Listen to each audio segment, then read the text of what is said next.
Hey guys, I started filming this video almost 4 months ago, and unfortunately, I wasn't in the right headspace to finish it. So I waited until it could be finished properly, and I filmed the rest of it today. Let me know what you think.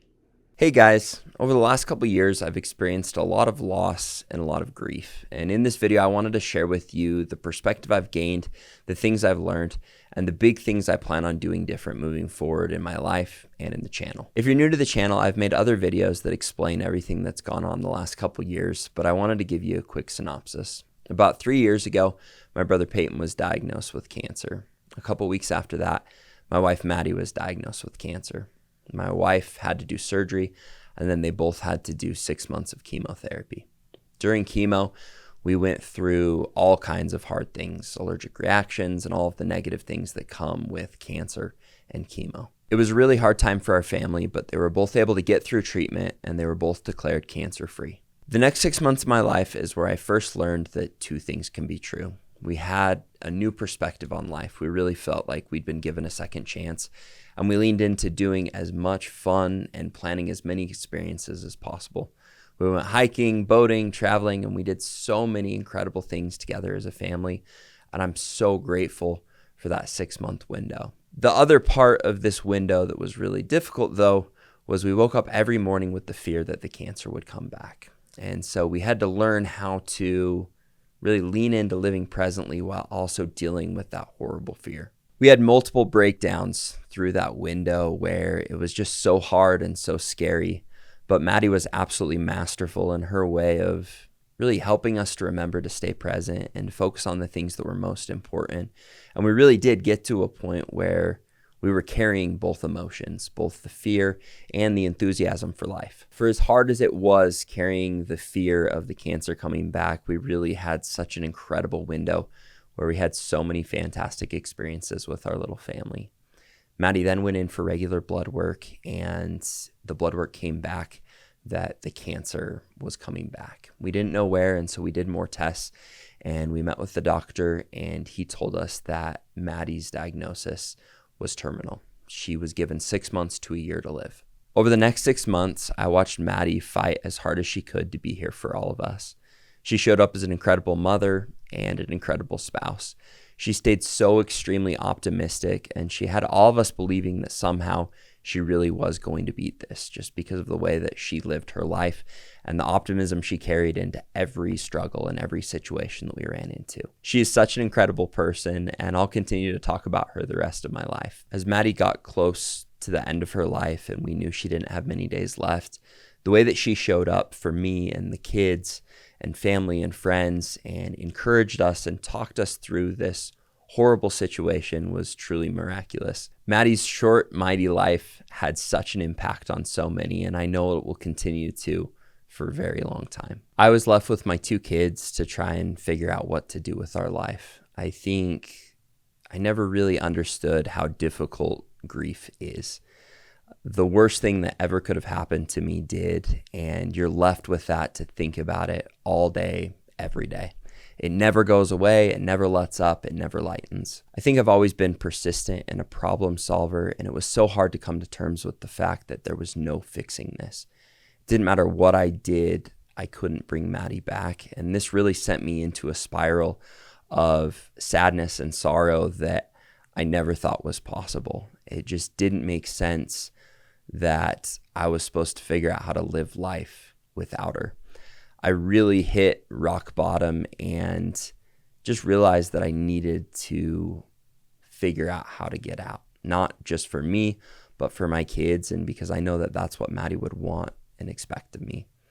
And this was kind of the point where I decided the only way that I could get out is if I found other people that had been through this and talked to them to figure out what I could do next. I ended up talking to a widow named Jessica Dennert. She had 3 kids, and she had lost her husband, her father, her 2 little brothers, her brother-in-law, her grandpa, her uncle, her cousin, and her cousin's son in a horrible accident. I thought I knew grief, but I didn't know grief and loss like she did. It started as a friendship of 2 broken people that never could see themselves even considering dating again. And as we found common ground, we became better friends. We eventually started dating, fell in love, and got married. This was the second time in my life I found that two things could be true. I could miss Maddie every day and still not understand how to do life without her, while simultaneously falling in love with Jessica and her 3 kids. I came to the realization that the pain of losing Maddie would never go away, but I was given an opportunity to choose to move forward in faith and optimism or to stay stagnant. And going through this process, I realized that it was very easy to determine what Maddie would want me to do for me and my kids. There was no option that would bring Maddie back, but there was an option that would memorialize her properly. The last couple of years have been filled with extreme highs and extreme lows that I never thought or even imagined could be possible. I watched Maddie fight cancer twice, the second time with a terminal diagnosis, and she took it on with grace, optimism, and gratitude.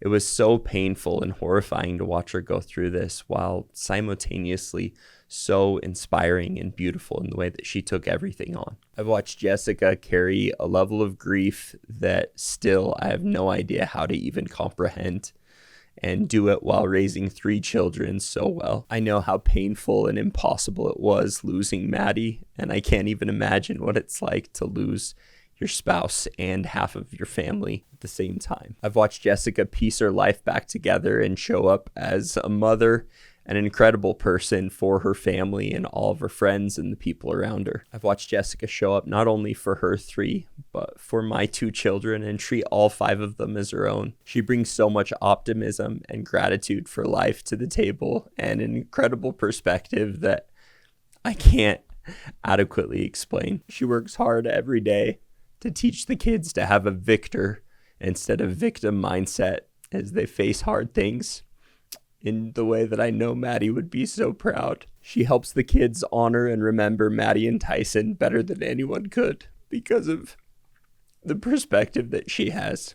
She's done everything to help all of us turn our perspective into growth.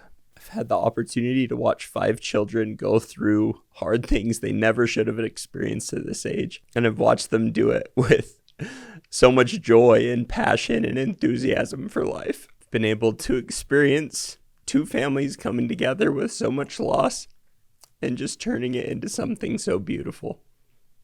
It's so scary to share all of these thoughts with you because as I've done other videos, it's been so neat to watch the 99% of the people respond and share such uplifting comments. But the 1% of the other comments are horrible. And it's hard to imagine they have any intention other than to tear down or hurt or destroy some of the things that we hold most sacred to us in our lives. Some of the things people have said would be absolutely crippling if we let them, and would lead to me never coming on YouTube or any form of social media again. But I've come to find that people punch up, not down. And I know everyone has their own struggles, and a lot of times when we're hurting the most is when we fire shots at other people. After me and Jessica shared our story and we went and looked through the comments, we were trying to make the determination on what would be best for our family when it came to continuing to share and for me to get back into YouTube and doing these things that I love, or stepping away from it. And there are lots of things that went into that decision, but we found a comment on one of my older videos where I was talking about hard things, but before Maddie's terminal diagnosis, and someone had gone back and found that video and shared this comment, and I wanted to read it to you. It says, Chandler, I just watched this video after a painful yet amazing one about dear Maddie. The judo position between the two is incredibly powerful in its authenticity and evolution. When the time is right, more of this is what the world needs. How do we make ourselves better humans? How do we beat the struggle? Like you said, everyone deals with something. Once in a while, that something is so devastating we can't fathom how we'll be able to keep ourselves intact. I know I can be a very successful professional. I can be a very loving father, a caring husband, a loyal friend, and a decent real estate investor. But I often struggle with doing all of those things together all the time. I sometimes struggle with even wanting to be those things at all when life beats me down. I bet what you shared in this video rings more true now than it did when you shot it, about choosing your hard, front-loading your pain, and working on your mindset. Easier said than done, right? So, a series idea as you emerge from your battle like a phoenix in an authentic view of how you are regaining purpose, drive, and happiness after being dealt such a blow. How has your family time changed? Where are you falling down? How you improve, and how you'd coach others in similar situations. I value the real estate and car content too, but what your audience values most about you is your authenticity. That's why you're so uniquely positioned for something like this. The failures, the triumphs, the tears, the laughs, that's what lots of souls need right now. I'd wager yours included. And this series you should, of course, be called Choose Your Heart. Best of luck to you, CDS. All right, guys, I filmed that video almost 4 months ago, and there were lots of things in the message that I really liked. But after hitting that quote, I hit a couple things where I just couldn't finish the video properly. First of all, I pronounced juxtaposition wrong. So I want to set things straight there. But the other thing is I realized there were more things that I really wanted to be able to do, experience, and learn for me to finish this video the way that it needed to be finished. So here are some things I've done and learned over the last year, a lot of them that have happened in the last 4 months. First of all, I've really worked hard to prioritize the things that matter the most to me, which are the people that I love. Me, Jessica, and the kids have spent the majority of our summer boating up at the cabin and just filling it with experiences together. We worked really hard to squeeze as much time together as we could this summer. We bought a cabin together, a new 16-unit apartment complex, 2 commercial gym buildings, and a triplex out in Cleveland, which is my first ever property out of state. I took on a head coaching position for my boys' first grade flag football team, and we're getting geared up right now for the playoffs. We've danced, laughed, and cried as we've worked hard to do things because of Maddie and for Tyson. We've made mistakes, we've had lots of hard days, and we've had lots of great days, and we've tried to learn everything we can through the process. We've also been led by 5 incredible children that every single day show up in grit and with a real joy for life to just make the best of every day. Me and Jessica have grown as spouses, and our family has grown together in love more than I think any of us ever expected was possible. Our family put together a bucket list of lots of boating, cabin trips, bear world, staying up late into the night, having fun hikes and adventures. We even set a goal to put together our first ever choreographed music video. The kids chose to compete in their first mini triathlon, and it was so fun to see their grit and determination as they did that. They then got to watch me and Jessica train all summer, and me compete in my second and Jessica in her first triathlon in remembrance of Maddie and the triathlons that she had run. When Maddie was alive, me and her often talked about getting up the courage to put together our first CDS retreat, a chance for us to come together with like-minded people and talk about real estate and all the other things that were important to us. After a friendly push from some of my closest friends and family, and especially Jessica, me and Jessica made the decision to put together our first ever CDS retreat this summer. It was super scary because I hadn't really been active on social media, and I wasn't sure if we'd be able to get a group put together and the quality of the group and all the other things that come with the worries of putting together a paid for event. With that being said, we decided to put it together anyways, and it was absolutely incredible. And so with Jessica's help, we were able to have 25 people sign up for a paid event where we got together, we went boating, we went to a rodeo, we talked real estate, and we got extremely vulnerable about some of the harder things in our life. This gave me an opportunity to see that life is hard, not just for us, but for everyone. Everyone has their struggles, their bumps, their ups, their downs, and it was so inspiring to see other people and the things that they had overcome. It helped me realize that I'm not the only one going through hard things, and I'm not the only one that's being faced with the decision of overcoming them or not. It helped me realize that so many people have these experiences, and as they share them, they've inspired us and so many other people. I think more than anything, I just realized that life is really, really hard, but it's a lot easier when you have people that are willing to go and do hard things and share their experiences, share their failings, share their successes, because as those have been shared with me and Jessica, it's inspired us to do the best we can to show up every day and to share those experiences in hopes that other people that are struggling with hard things will be impacted, and it might give them that little extra boost they need as they're going through something hard to continue forward and to share their own experiences.